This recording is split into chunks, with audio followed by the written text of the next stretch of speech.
All right, so our current lesson is trigonometric functions of any angle.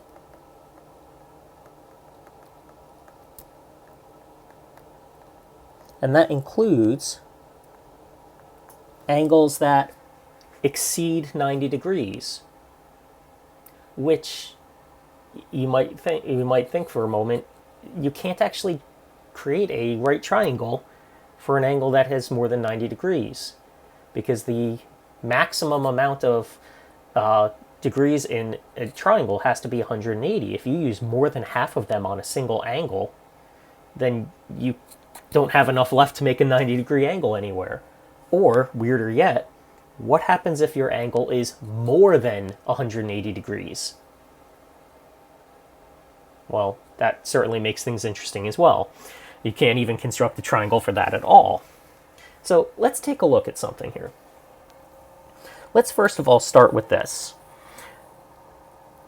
What happens when we draw an angle on a coordinate plane? So let's say the terminal side of an angle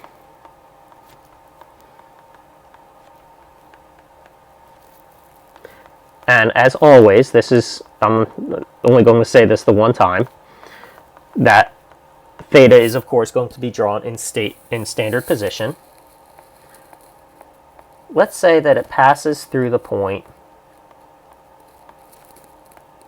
3, 4. Well, let's actually draw that out.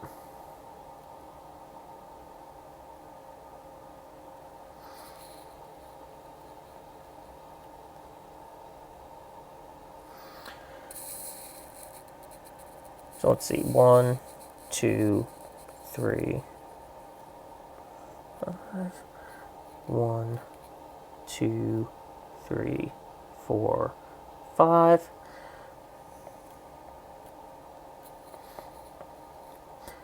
Now, in standard position, the initial side is along the x-axis.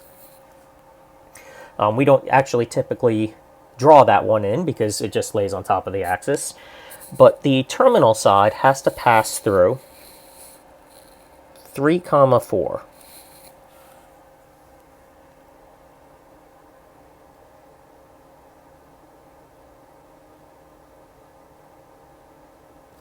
I was really hoping that would snap to the... Let's try it again. There we go. So the terminal side of the angle passes through 3, 4. Now, we don't necessarily know what the measure of the angle is, and we don't have to, if we can construct the triangle. Now, how do you construct the triangle off of this? Well, here's the trick. Every point on the coordinate plane, and this is why we're using it, every point on the coordinate plane consists of an x component and a y component. In fact, one of the ways that you're taught to find an ordered pair is to start at the origin and trace along the x-axis until you reach the value of the x-coordinate. And then from there, to turn vertical and go straight up the grid line until you reach the point itself. The idea then, of course, is that we actually know the length of this side of the triangle that we've just constructed because it's literally from 0 to the x-coordinate. Likewise, we actually know the length of the vertical side because it is the distance we moved vertically from 0, because we're starting on the x-axis, that's 0 for y, up to 4. And that's all we need. Once we have two sides of a right triangle, and that's the other thing, is because we're on the rectangular coordinate system, the x-coordinates are exactly horizontal, the y, or the x-axis rather, And all vertical movements relative to y are all exactly vertical. So they are exactly at a 90-degree angle. It's the that's why it's called the rectangular coordinate system. So with the Pythagorean theorem, or in this case, we can even just use Pythagorean triples. What I'm going to do here is I'm going to actually cut off the rest of this terminal side because we don't actually need it for what we're doing, and I don't want it to kind of interfere with what we're doing either. Pythagorean triple 3, 4, 5 tells us that the length of the hypotenuse of this triangle must be 5. So from there, we can do any of the 6 trigonometric functions. Now, we're going to stick to just sine, cosine, and tangent here. But whatever this angle is, its sine value is opposite over hypotenuse, 4/5. Its cosine value is adjacent over hypotenuse, 3/5. And its tangent value is opposite over adjacent, 4/3.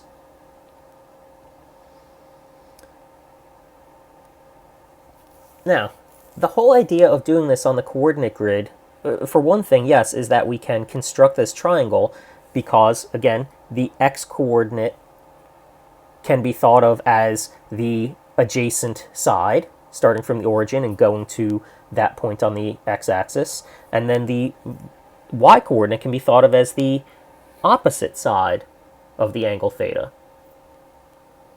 Now, the interesting thing is that it doesn't really matter how long the terminal side is, as long as the adjacent, opposite, and hypotenuse are in proportion to each other. So let's check out something else here. What if I start with the idea that the terminal side of an angle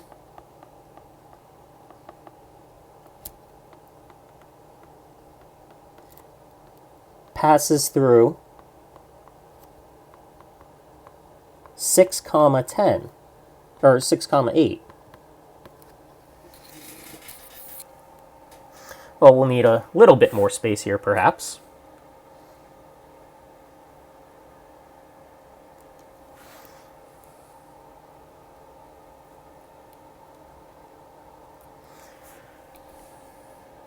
I'm going to shorten up this scale a tad bit so we can fit it all.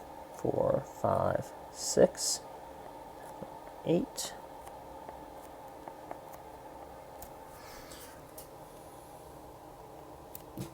Three, 4, 5, 6, 7, 8.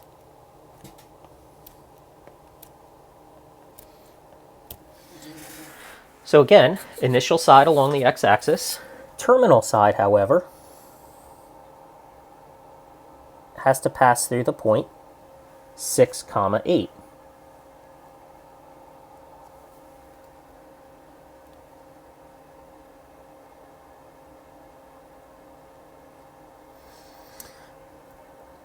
I much prefer it when it snaps the line too. There we go.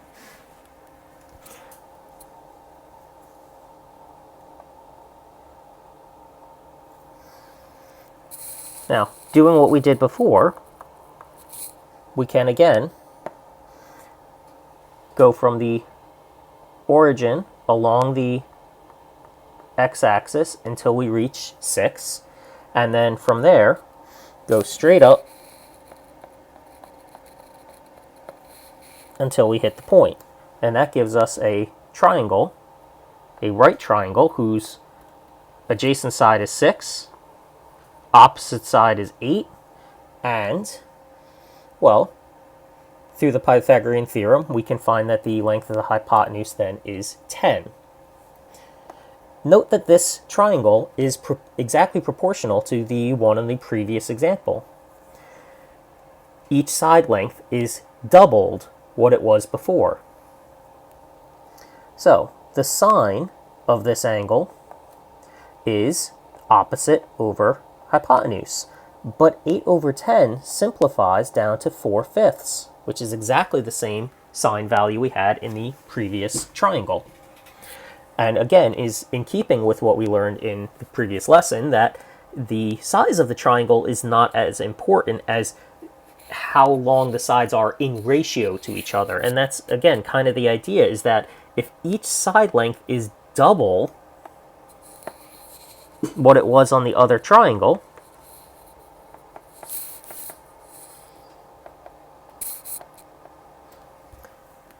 then when we put these values on top of each other in ratio, we get common factor of 2. And that simplifies out.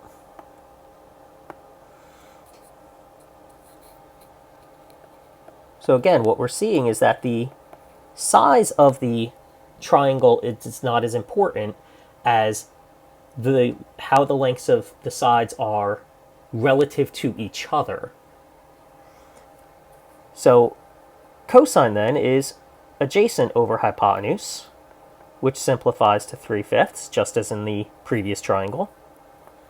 And tangent of theta, remember in the previous triangle it was 4/3. Well, here it's 8/6, which simplifies to 4/3. Now, what's the point of all of this? Well, actually, the point here is to say that rather than deal with different size triangles out there, what we could do is standardize the length of the terminal side so that we don't have to worry about this simplification business every time. Now, it's true, we didn't have to worry about it in this first triangle. The sides were as simple as they could get using integers, but what we also know is that the values of sine and cosine and tangent are often not integers. They're often not even rational numbers. They have radicals in them. And if you go to a calculator, you get crazy decimals. So let's not worry about keeping them in terms of integers. As we're going to find, what actually works out really well is using a fixed length radius, or a fixed length terminal side of 1.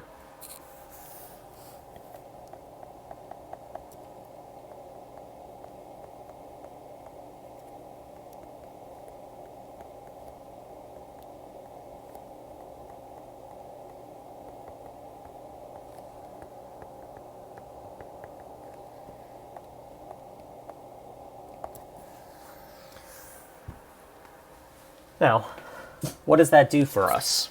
Well, let's take a look at a generic angle.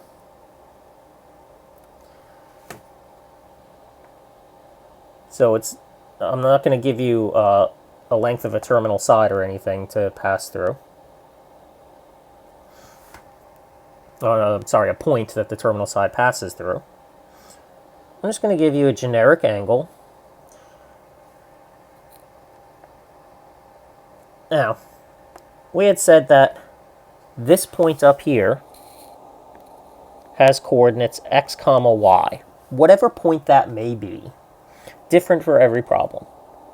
And from that point, we can construct a right triangle using the horizontal and vertical components that form the right triangle when we lay them out along the x-axis and then from the point down to the x-axis. This side length will always be x, the x-coordinate of the point. And this side length will always be y, the y-coordinate of that point. This then is sometimes called r. Why? Because as we rotate, as the angle rotates, this point up here actually traces an arc around the origin that forms a circle if we were to continue it into the other quadrants. And the length of the hypotenuse is therefore the radius of a circle. Now, that's an interesting thought. Now, the circle part aside, what we've got here is that the sine of whatever this angle is, the sine of theta is the opposite over the hypotenuse, y over r. The cosine is x over r, adjacent over hypotenuse. And tangent, of course, is opposite y over adjacent x. Now, what I'm saying here is what happens if we fix the radius to be length 1? Then whatever the x and y values are, and they change depending on what the angle measure is and therefore what point is at the other end of that hypotenuse, an interesting thing happens. When the radius is fixed to 1, the sine of that angle is actually the y-coordinate of the point, because y over 1 is just y. Likewise, the cosine of that angle, when the radius is fixed to be 1, is x over 1, which simplifies to just x. Which means when we fix the radius to be 1, this point actually is the cosine of the angle, comma, the sine of the angle. Now, tangent is unaffected by this, and we'll get to that. We're going to focus mostly on sine and cosine to start. But that's an interesting thing. If we can, since the size of the triangle doesn't really matter, if we fix the hypotenuse to be length 1, then the x and y coordinates of that point are the cosine and sine values. That actually gives us the gateway into how we deal with other size angles, angles that go beyond 90 degrees or beyond 180 degrees. Let's take a look at one.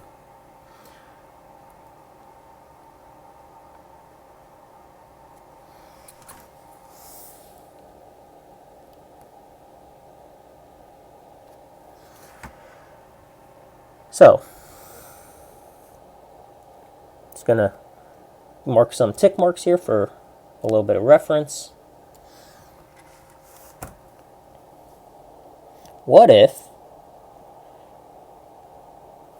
we're told that the point in question for the terminal side is not 3, 4? What if it's negative 3, 4? What if that point is up here?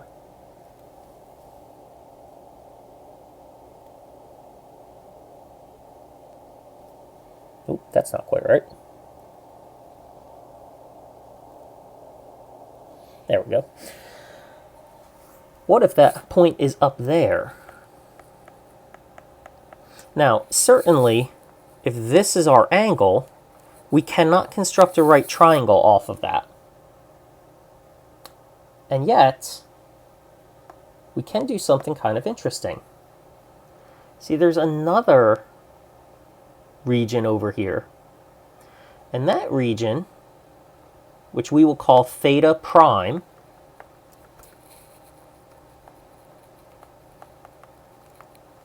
that's not a 1, it's kind of like an apostrophe. If you were typing it, it would be an apostrophe. Theta prime. That angle is acute. And if we observe theta prime rather than theta itself, we can construct a right triangle off of that. This is what's called a reference angle.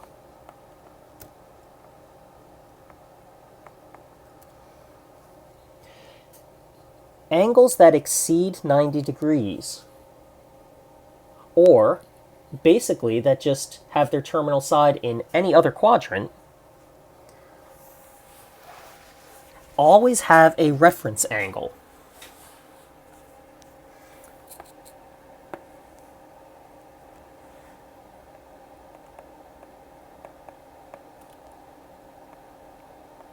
So an angle theta whose terminal side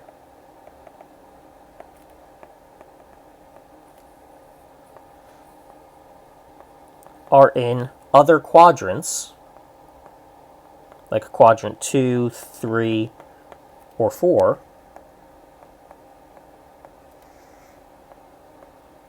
have an acute reference angle,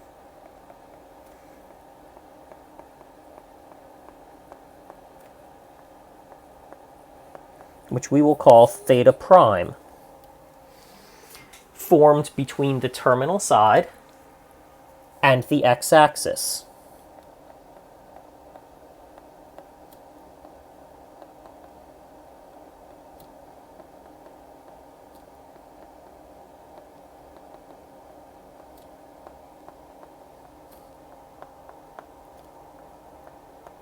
Always with the x-axis. The idea is that theta prime will not be in standard position, but we should still observe as much of it as we can, namely that the initial side, if you will, should still be along the x-axis. So one side of the angle is always along the x-axis, no matter what. For the angle itself, the initial side is along the positive x-axis. The reference angle is allowed to bend that rule, but still has to be on the x-axis, even if it happens to be negative. Now, here's the weird thing, is that if we follow the rules we followed before, the opposite side of this triangle should have length 4, because that is the y-coordinate. That would make the adjacent side negative 3. Negative length? How can length be negative? Well, actually, that's part of the idea of using the coordinate plane. On the coordinate plane, negative doesn't mean less than 0, it means the opposite direction. That's all the negative here means. It means it's still side length 3, but it's in a direction that goes to the left.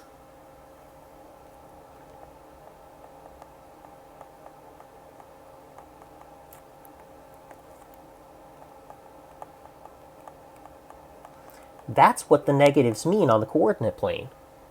So it's actually totally okay to have a negative side length, so to speak, because it's not less than 0, it's just in a different direction. Now the hypotenuse will always be a positive number. That is just set. The Pythagorean theorem will prove that because, well, let's run through the math. Even if the 3 is negative, when we square it,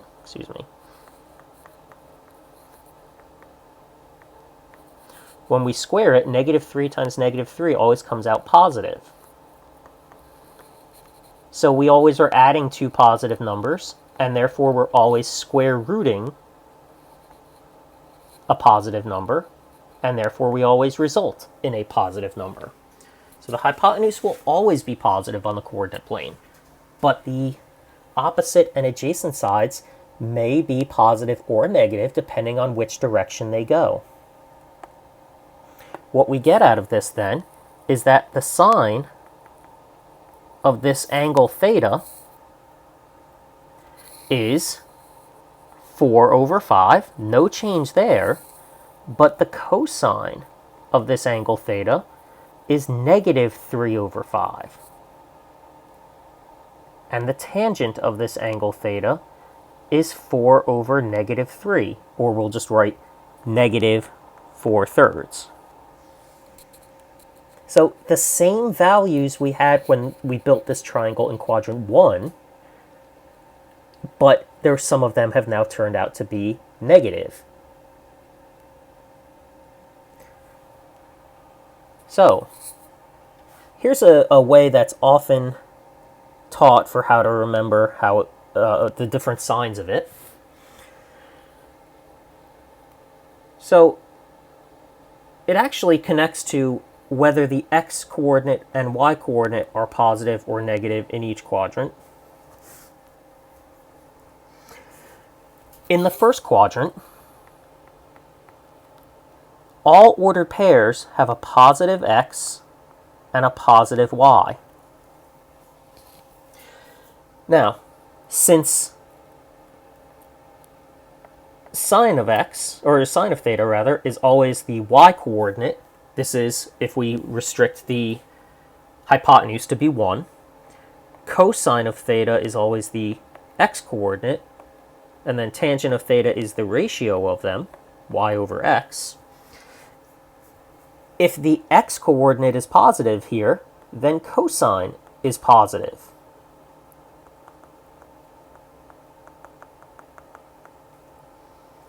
If the y-coordinate is positive, then the sine is positive. What we're saying here is that if the terminal side is in this quadrant, then the cosine of the angle and the sine of the angle will both be positive. And if they're both positive, then tangent is also positive.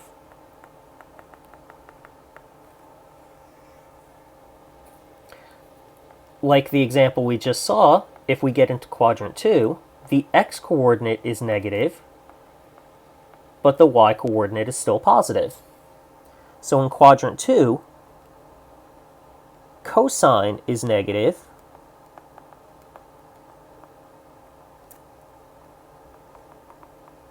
but sine and tangent, or I'm sorry, sine will still be positive. Now, what that means for tangent is that we will always have in that quadrant, a positive y value over a negative x value means that we're going to get a negative tangent value.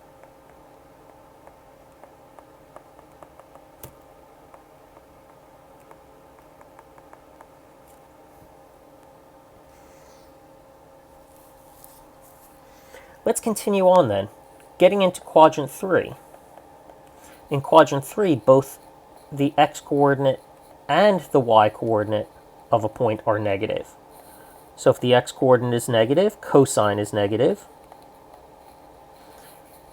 If the y-coordinate is negative, then sine is negative. But, interestingly enough,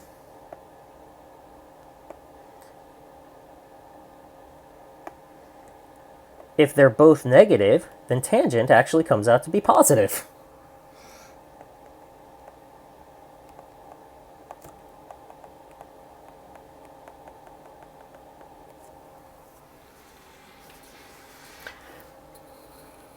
Lastly, we get into quadrant 4,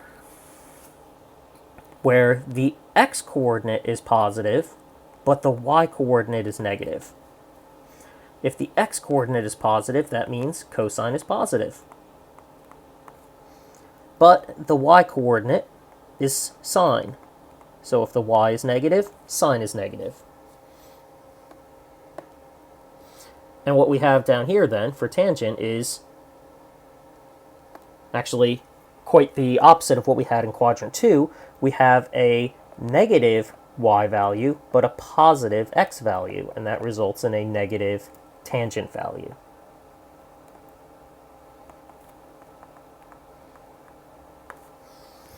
Okay, so that seems like an awful lot, but there's actually a shorter way to kind of remember it.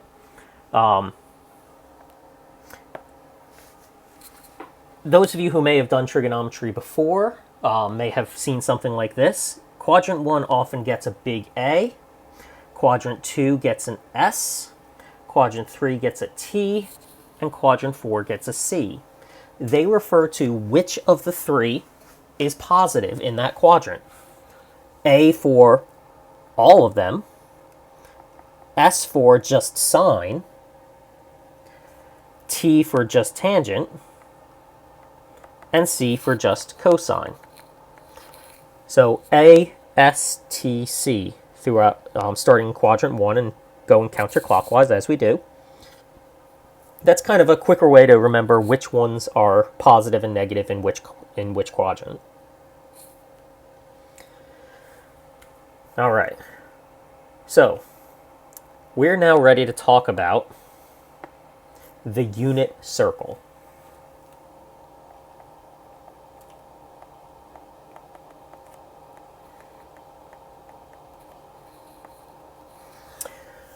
The unit circle is going to combine all the different concepts we have just talked about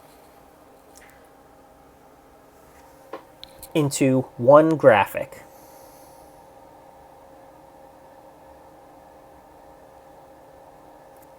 Get a better line than that.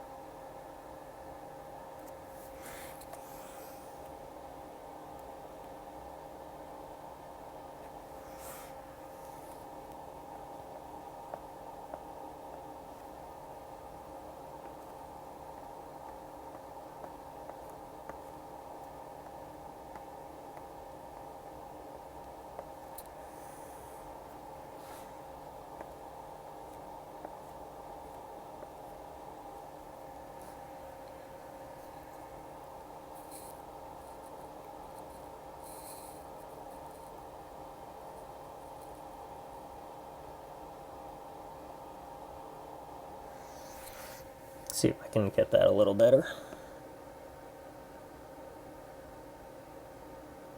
There we go. This is a circle. Now, I did a bunch of tick marks in there, but the circle here is going to be radius 1. So this point right here is going to be 1, 0, exactly one space out to the right. This point here then would be 0, 1. This point here would be one space out to the left, and down here, one space down. So,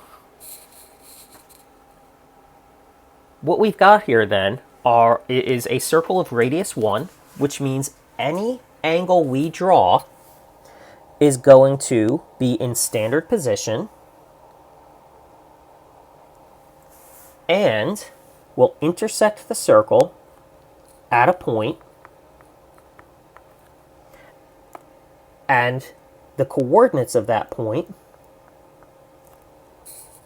will help us to build a right triangle where the x-coordinate of this point is the cosine of whatever angle we have here. And the y-coordinate is the sine of that angle. So if we know the ordered pair, then we know the cosine and the sine. Now, there are graphics for this that have an awful lot of information, and I will show you a lot of it as we go, but I'm also going to show you a much simpler way to break this down. So I'm going to start with one of our familiar angles. So let me get rid of this stuff so I can properly draw in the angle we need.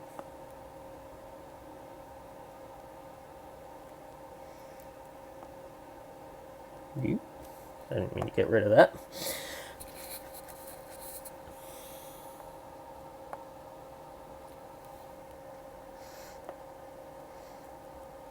Okay, so we're going to start with the angle pi over 6.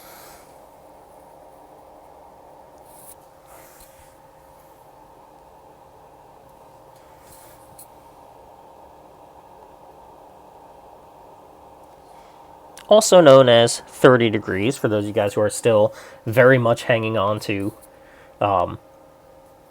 degree measurement there. But pi over 6. Now, if we go by what we've said so far, that the x and y coordinates of this point are the sine and cosine of the angle, well, we already know the sine and cosine of this angle because we established it in the previous lesson on the 30, 60, 90 right triangle. The cosine of pi over 6 is square root of 3 over 2. And the sine of pi over 6 is 1/2. Okay, so not very helpful so far, but here's what I want you to keep in mind. That there are other angles in the circle whose reference angle is going to be the same as pi over 6. That's an interesting thought.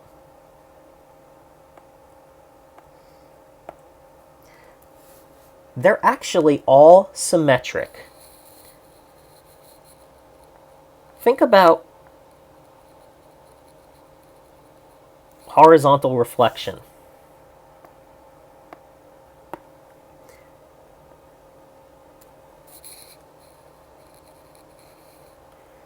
Now, this angle actually happens to be 5 pi over 6.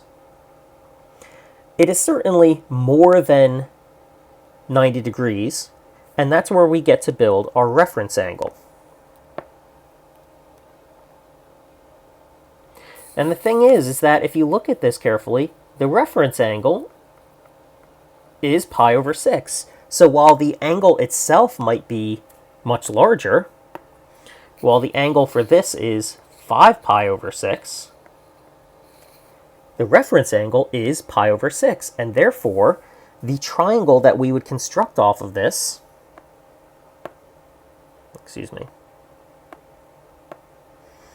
the triangle we would construct off of this is exactly the same dimensions as the triangle we would have constructed over here. Now, we didn't actually construct the triangle here because we borrowed prior knowledge, but we can do that for figuring out the ordered pair too.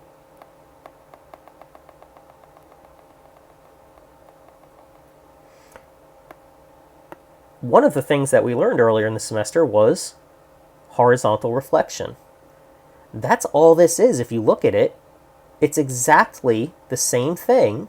It's at the same height above the x-axis, which means its y-coordinate is the same, but its x-coordinate is the opposite sign because it's been reflected over the vertical axis. So it's the same ordered pair, just with a negative x to reflect the fact that it is in the second quadrant. Well, from there, we can continue the symmetry.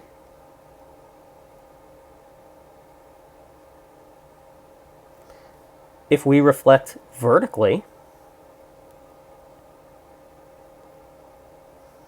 then once again, our reference angle here is, again, exactly the same size and constructs exactly the same triangle with exactly the same side lengths and exactly the same sine and cosine values.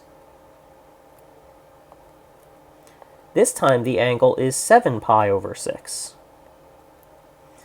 And this time it's both the x and y coordinates, the cosine and sine values, that are negative. Continuing this around, now we can do this either from the original point or the one we were just at, but look at what we've done here. We've actually formed a perfect rectangle of symmetry.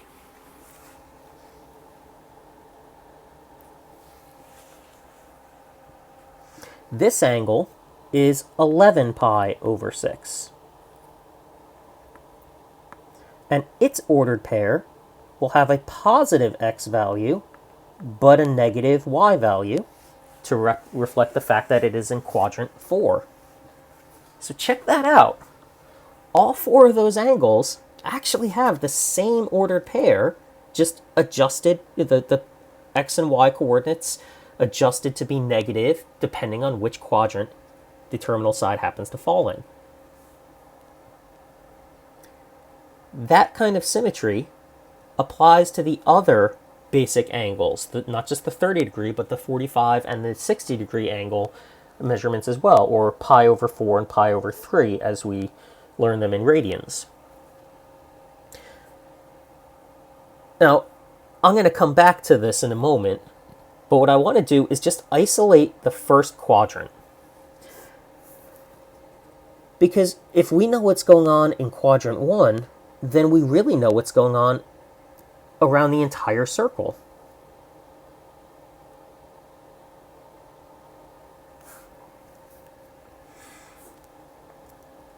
Let me just mark some points here so I can make sure I get this fairly accurate.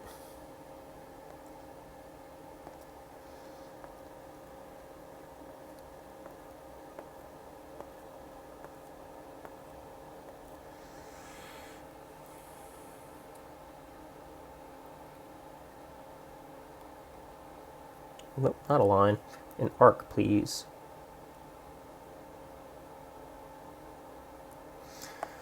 One more time. This has worked before. Program is a little twitchy at times. I'm going to give it one more shot. Not a line, an arc.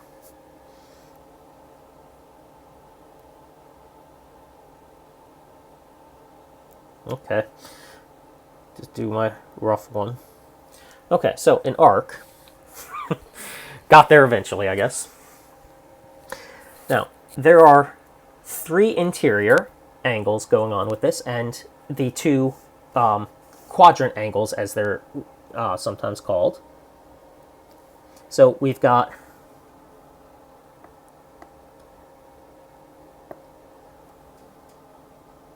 an angle whose measure is 0.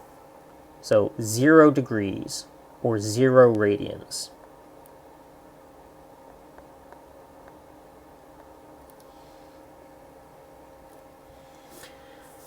At the other end of this, we've got the other quadrant angle. Now all I'm doing here is drawing in the terminal sides. I'm not even going to draw the arc like this. I'm not going to draw that for all of them because it's just going to get confusing. We have too many angles going on here. This would be 90 degrees, or pi over 2 radians. And in between we've got our 3 common angles. One of them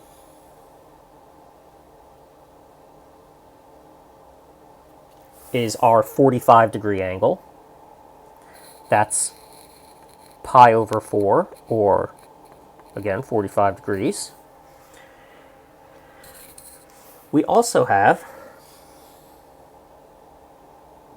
our 30-degree angle, also known as pi over 6. And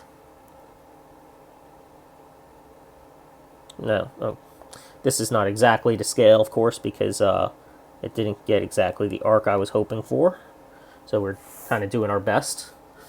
If we were doing this in a classroom, my best would be about this good, unfortunately.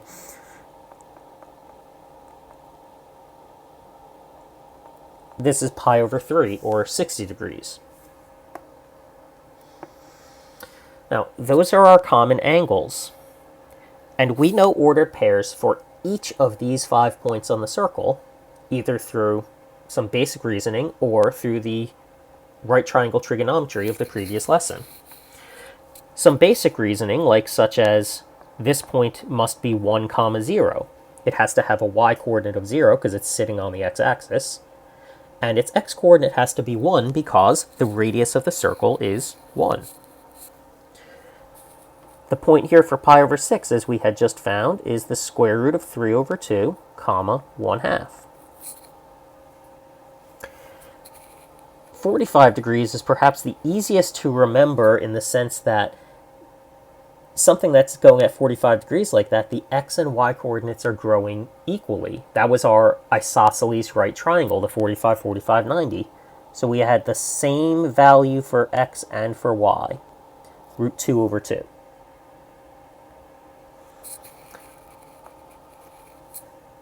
Remember then, pi over 3 and pi over 6 are complementary angles. 60 and 30 degrees add up to 90. It's more obvious to see it with the degrees, of course, but pi over 3 and pi over 6 are complementary.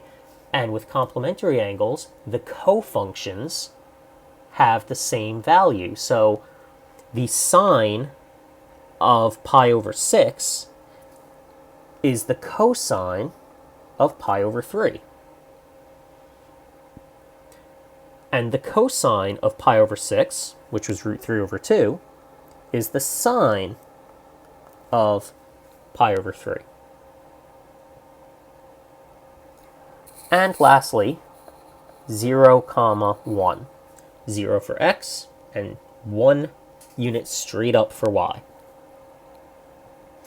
If you know this part of the unit circle, you know the whole unit circle based on the symmetry. So there are a few patterns here, and the first one to know the unit circle is the symmetry of it. I already showed you one symmetry here, and I highlighted it with a faint yellow box there.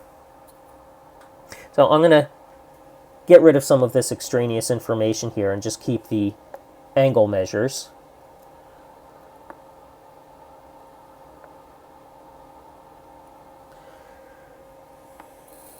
Oop. Do not want to get rid of that axis. Now, I'm going to draw in the other angles with their symmetry groups. Here's pi over 3.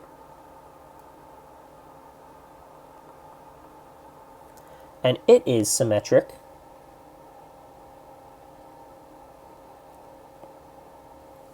with 2 pi over 3. It is also symmetric with 4 pi over 3. And with 5 pi over 3.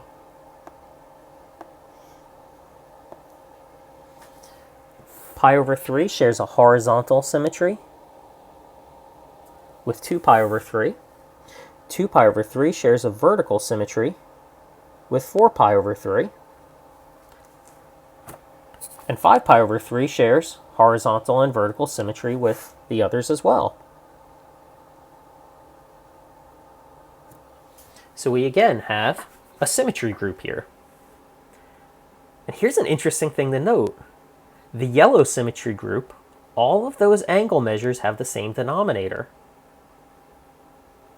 The red symmetry group, all of those angles have the same denominator.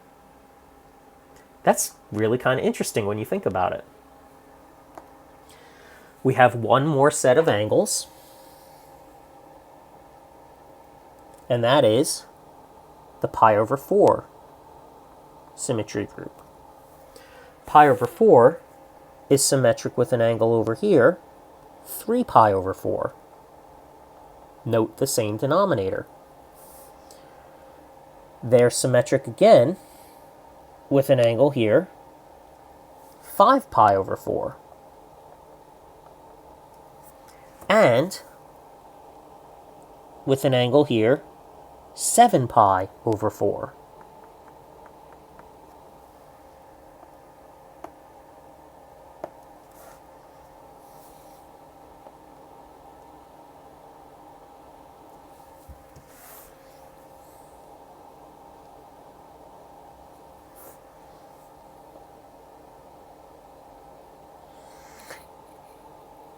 Now, you can see perhaps why I took out the ordered pairs for the other angles. It's a lot to look at. This is already a lot of information. That's why I break it down into just the first quadrant.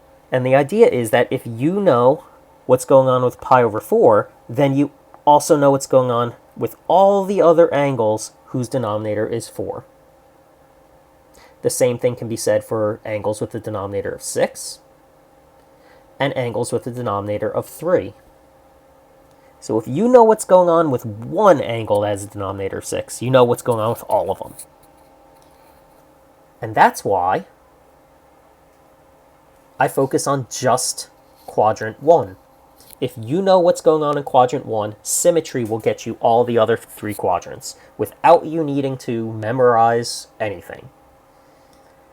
In my experience, memorizing the unit circle, while a tried and true method, memorization is maybe the easiest way to learn because you just repeat and repeat and repeat until you get it, but it's also the most quickly forgotten.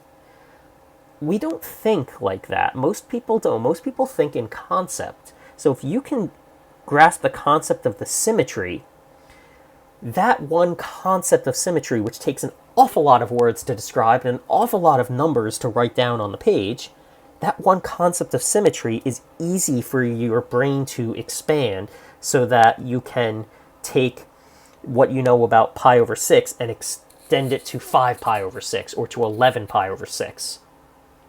Or even further than that, to say 23 pi over 6. Or 29 pi over 6. You can easily extend it because all you need to know is, hey, look at the denominator. I know what that's symmetric to, so I can work with it.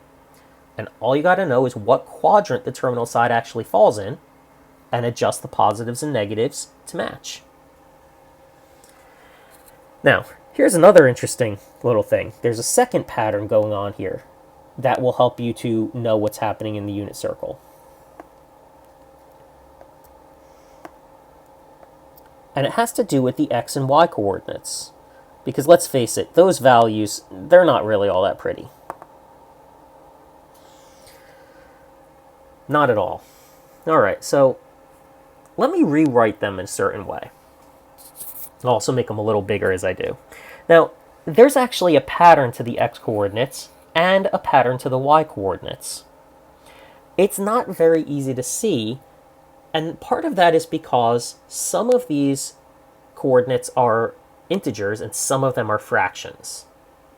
And it's kind of hard to compare integers and fractions. In fact, if you think back to elementary or middle school or whenever you learned how to compare whether one fraction was bigger than another, you had to do it with a common denominator. So since I can't change 1/2 or root 3 over 2 or root 2 over 2, since I can't simplify those and get rid of their denominators, I'm going to choose to take the whole numbers, the zeros and the ones, and I'm going to choose to write those as fractions that have a denominator of 2. So instead of 1 comma 0, I'm going to write a fraction version of 1 that has a denominator of 2. 2 over 2. It's equal to 1. It has the denominator I want. Likewise, I'm going to write a fraction version of 0 that has the denominator I want. I can do the same thing for the point up here for the angle pi over 2. Instead of 0, I write 0 over 2, and instead of 1, I write 2 over 2, a fraction with the denominator I want that has the same value as the integer. All right, so that's better. It's better, but it's still not quite all the way there for what we need.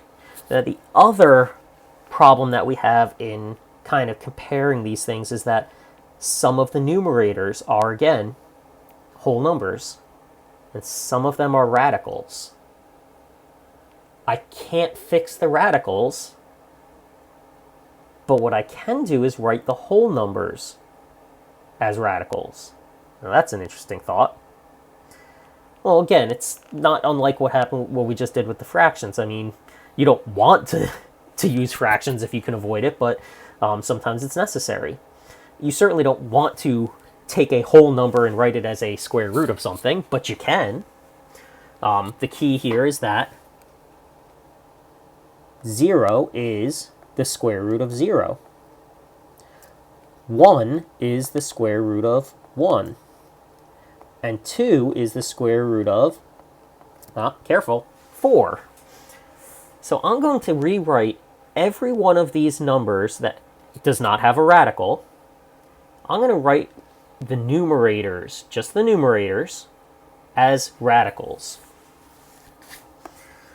So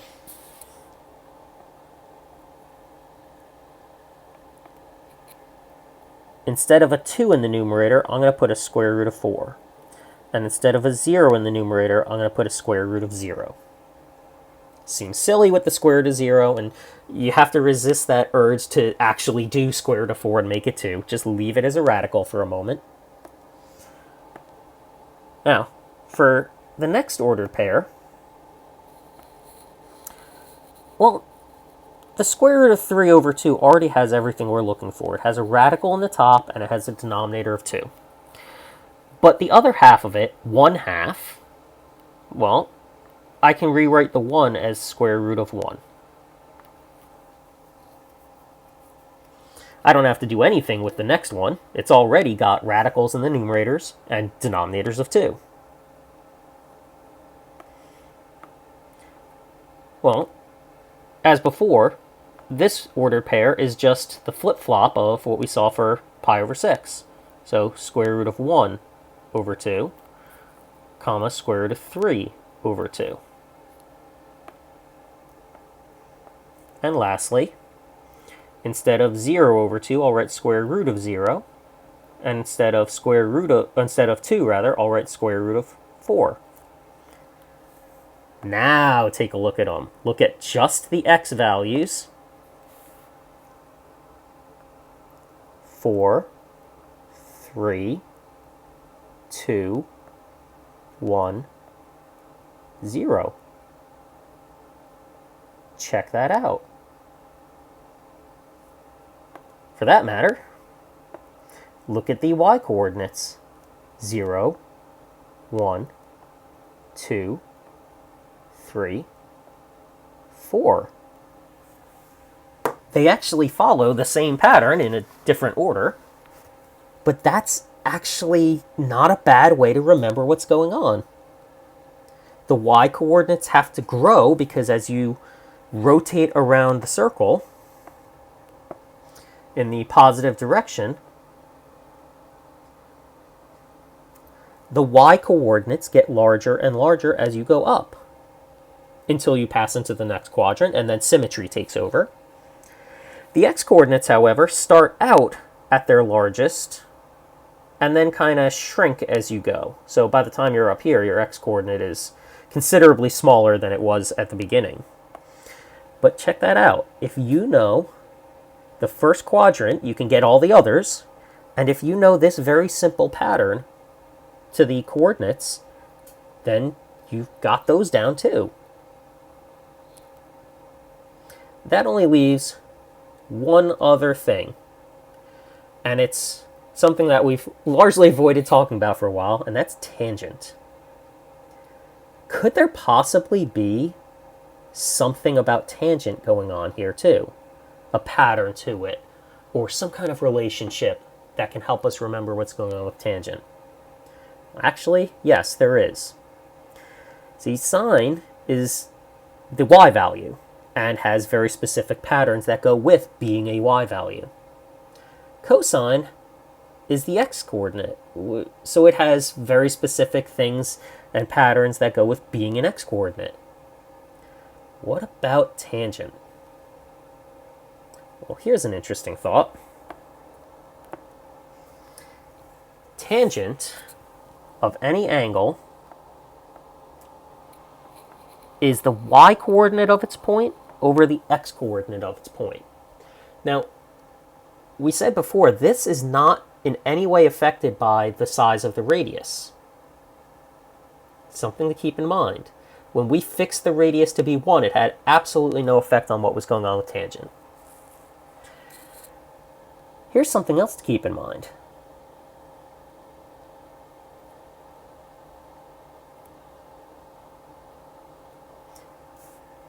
Whatever point we're looking at,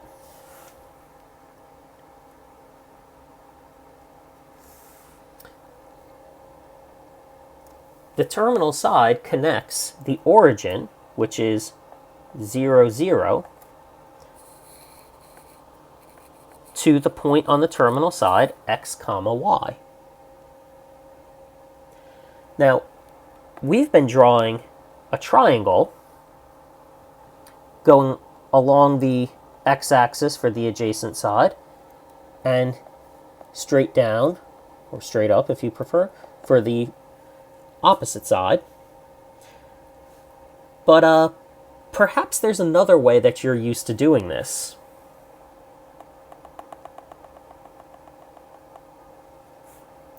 Perhaps you're used to taking one point and going like this, and then like this. That seem familiar at all? Think about when you might have done that before. And if you're thinking slope of a line, you're exactly right. Rise over run. Now, we draw it differently. We actually do it like this when we're doing trigonometry.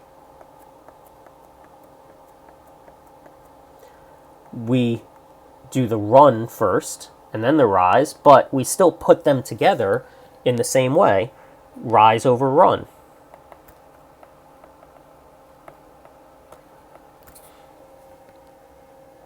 Except in the triangle, the run is our x value and the rise is our y value.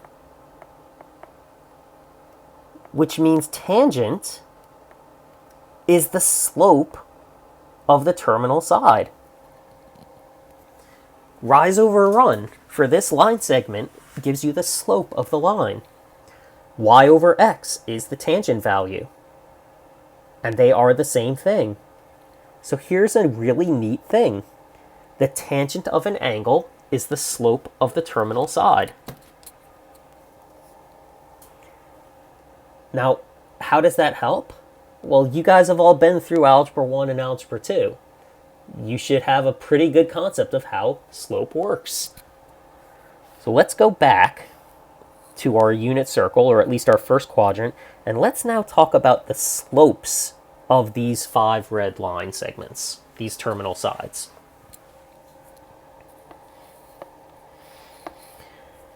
Let's start with 2 of the more obvious ones.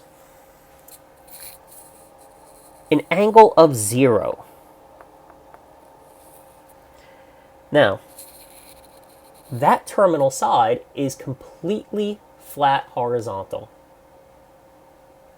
And without having to do any calculation or math whatsoever, we should know what the slope of a horizontal line is. It's 0. Now, if you want, you can actually take the ordered pair, the y-coordinate of 0 over the x-coordinate of 1, and you can do it that way. And you can get away with that for this point, but it's not going to be so nice for the others. So that's why I'm kind of relying more on the general knowledge of slope than the actual mathematics of putting one of these ugly fractions over the other ugly fraction.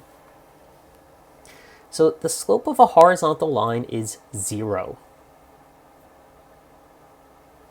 Now, the other one we might look at next is the vertical segment over here at pi over 2.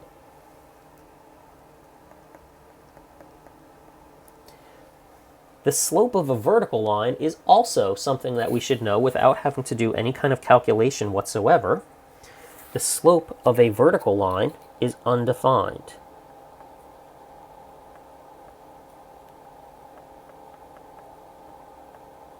Which, again, we can sort of get away with if we take the y-coordinate over the x-coordinate. Anytime you have 0 in the denominator of a fraction, the value of the fraction is undefined. Well, that certainly goes very well with the fact that it's kind of hard to draw triangles for either of those two angles. Quadrant angles are very unique like that. They don't even have a reference angle. In fact, without the unit circle, we would have no way to actually really know what those values were. But the unit circle gives us that, including the tangent values. Now, there's one other of these 3 angles that we should be able to identify pretty easily, and that's pi over 4. And the reason is that that's that perfect diagonal. It's not too steep, it's not too flat. It goes at that perfect 45-degree angle so that it's kind of equally distant between the x and y axes. And that perfectly diagonal line has a slope of 1. And this is possibly the last point at which this is kind of obvious to see. If we actually took root 2 over 2 and divided it by root 2 over 2, well, anything divided by itself is 1. So that's the last of the obvious ones. But those three should be values that we know very well and can just kind of pop out with because they're based on our knowledge of slope. The slope of a horizontal line is 0. The slope of a vertical line is undefined. And the slope of that perfect diagonal is 1. Now, as for the other two, there's one other concept of slope that will help us here. The steeper the line is, the larger the value of the slope. The flatter the line is, the smaller the value of the slope. We have two remaining tangent values that we would have seen from our 30, 60, 90 right triangle. And that was, one of them was root 3 over 3, and the other is root 3. One of these values goes with one of these angles, and the other value goes with the other. How are you supposed to remember? Especially given that they're so similar. Well, let's use the relationship I just spoke of. One of these is larger, and the other is smaller. There's a very, very easy way to tell which one's bigger and which one's smaller, because they both have a square root of 3, but this one is dividing it by 3. Anytime you have the same value, but one of them's divided and the other is not, the one that's being divided is going to be smaller, because you're literally taking it and separating it into 3 pieces, as opposed to just the square root of 3, which is not being separated at all. So the one that's being separated is smaller, and the one that's not separated remains bigger. What that means is that the steeper line, the steeper terminal side, gets the larger value for slope, and the flatter terminal side gets the smaller value for slope. All right, now let's look back at all of this. That does not sound like it's quick and easy to remember, except you got to remember I'm explaining it, I'm teaching it. It's always going to take longer the first time you see it. And exactly what I said before, it's the concept of symmetry, or the concept of these patterns, or the concepts that we know about slope. We process those concepts faster than we do a verbal thought. It takes time to put words to these things, to speak those words. So it's definitely taking me way, way longer to explain this than it would to actually do it. The fact of the matter is that these are 3 relatively simple concepts, and we're going to sum them up here.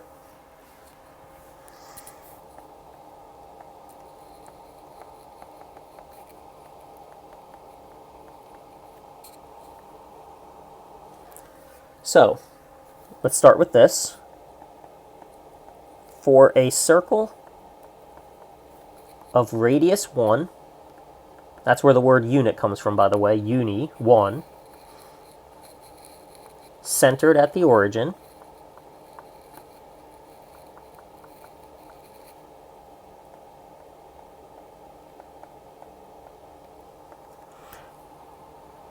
in angle theta drawn in standard position,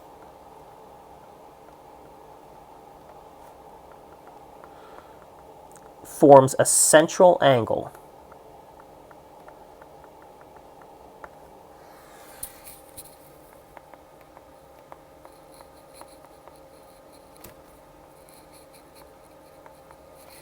Whose terminal side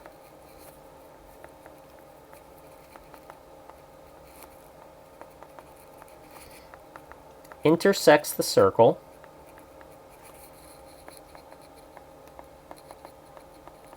at the point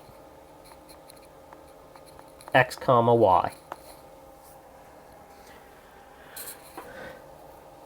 The basic rules are then that the cosine of theta is equal to x, the sine of theta is equal to y, and the tangent of theta is equal to y over x, or the slope of the terminal side.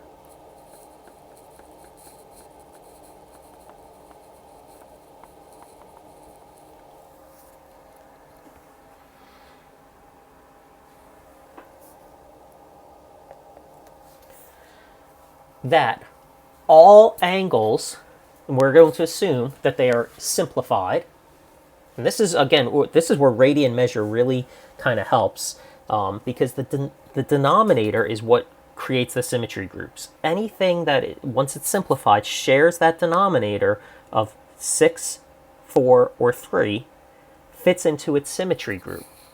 You don't get that with degrees, because with degrees, well, the pi over 6 symmetry group with degrees would be 30, 150, 210, and 330. And there's really not any kind of pattern to that. But with radians, you can see it. For the common angles,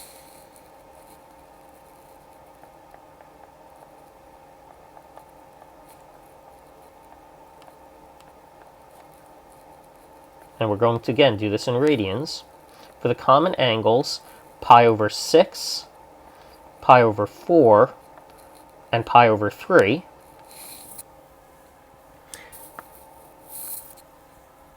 any angle that shares a denominator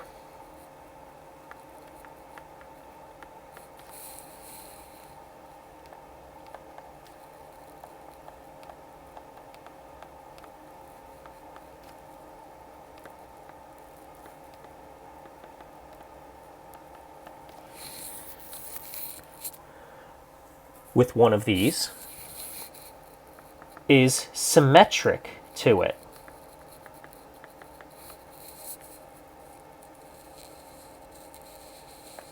For example,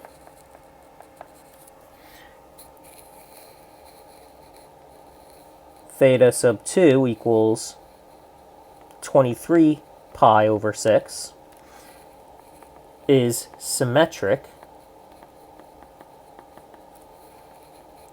to theta 1 equals pi over 6, because they share the same denominator.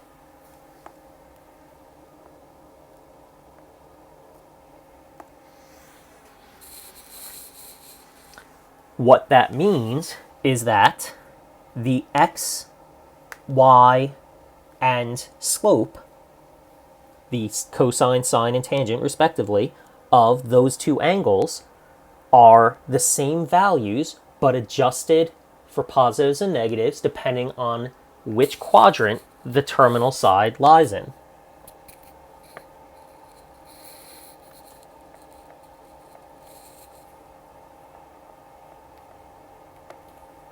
Excuse me. The cosine, sine, and tangent values for these two angles are the same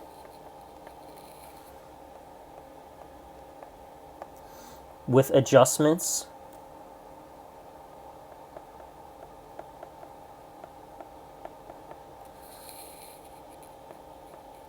meaning whether it's positive or negative,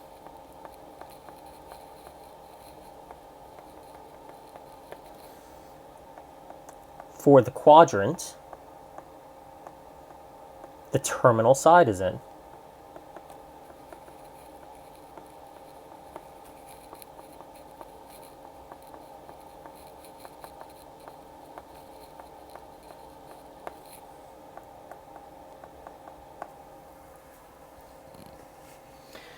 Now, this unfortunately does not extend to other denominators like, say, pi over 5 or pi over 7. It's unfortunately not as friendly for those, but then again, those are not exactly friendly subdivisions of the circle either.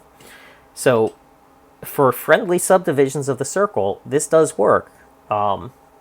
Actually, if we were to ever extend it to, say, denominators of 12, we would find that the denominators of 12 form a symmetry group as well. Although, again, it does get more complicated the more the bigger that denominator gets. But for friendly denominators like these, for these common angles, it works out really, really well. There is a pattern to the x and y values, as we saw. The y values start at 0 and count upward in their numerators, always with the denominator of 2. So 0 over 2, root 1 over 2, root 2 over 2, root 3 over 2, root 4 over 2. The x coordinates in the first quadrant do exactly the opposite. They start at root 4 over 2 and count downwards to root 0 over 2 by the time you hit the 90-degree angle, or pi over 2. And the tangent follows the patterns of the slopes of lines. The steeper the line, the larger the value of the slope, and therefore the larger the value of tangent. The symmetry is also worth noting there too. That tangent was positive in quadrants 1 and 3. Any terminal side that extends into quadrant 1 or 3 would be a line with a positive slope because it is rising from left to right. Whereas any terminal side that was in quadrants 2 or 4 would have to be falling from left to right and therefore have a negative slope. And those are the quadrants where tangent is negative. So this all kind of comes together. The idea then is that we can evaluate trigonometric functions of certain angles quite easily. So for example, we can find the sine of 15 pi over 4 pretty easily. Now that might not sound right, but yeah, it actually pretty easily. All we have to do is know where the terminal side falls, because since we can see that it's got a denominator of 4, we know it falls into that symmetry group. So for example, sine of pi over 4 is root 2 over 2. So we know that the sine of 15 pi over 4 should be, well, either positive root 2 over 2 or negative root 2 over 2, depending on the where that angle falls in the quadrants of the coordinate plane.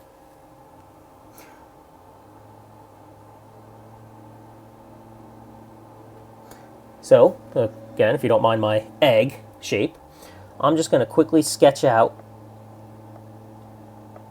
a circle with my pi over 4 symmetry group. And all I have to do is count and find out where that terminal side is going to fall, starting from 0.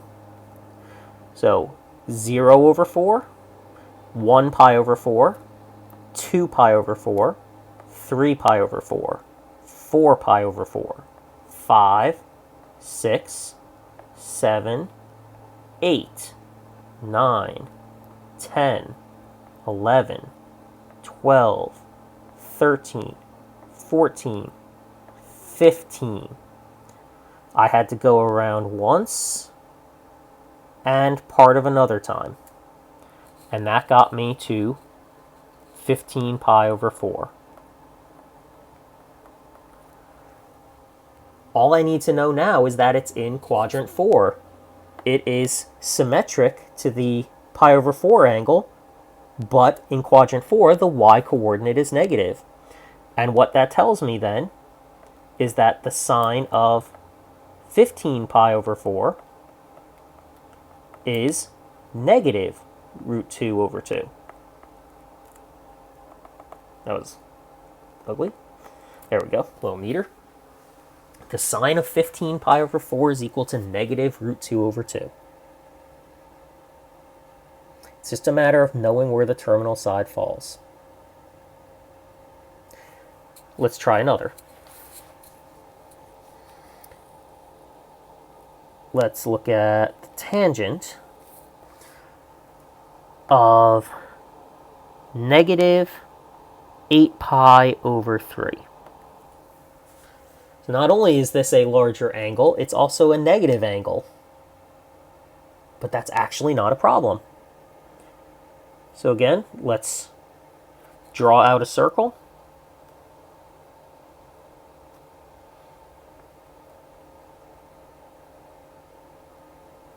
Yay, it worked.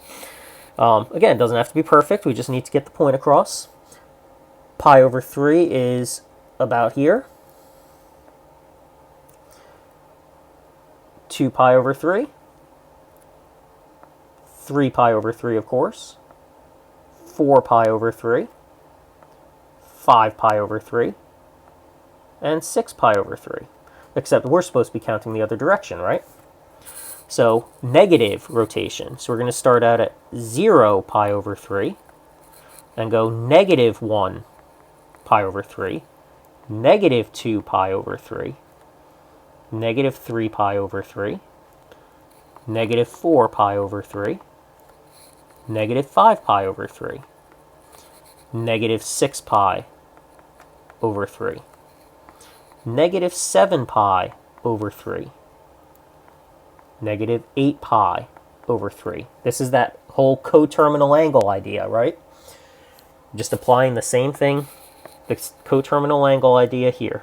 So we rotate it around and then to here. So, as long as we know the tangent of our base angle, our symmetry group will help us identify the tangent of our actual angle in question. So let's start with this. These are all symmetric to the base common angle of pi over 3. So let's start with what's the tangent of pi over 3. Well, going back to our unit circle, it's not 0, that would have been along the x-axis. It's not undefined, that would have been along the vertical axis. And it's not 1, because that's the 45-degree angle. It's the bigger of the leftover values, and that was the square root of 3.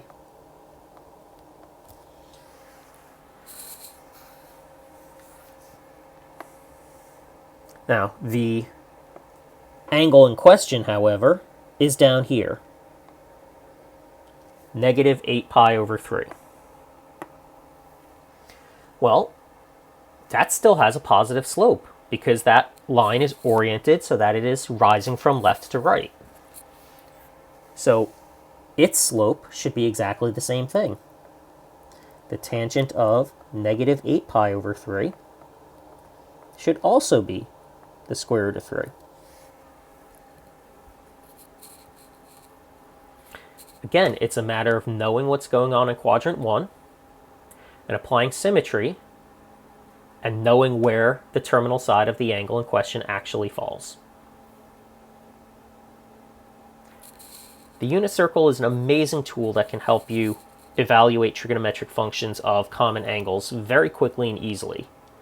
And while the unit circle does not involve less common angles in what's labeled on it, they do exist in there, and if you understand the patterns, you can kind of infer what's going on in between.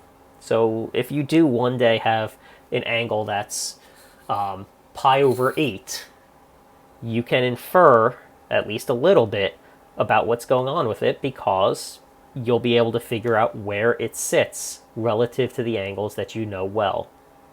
That's kind of the idea. If you know these angles and you know what's going on with them well enough, you can get a good idea of what's going on in between them.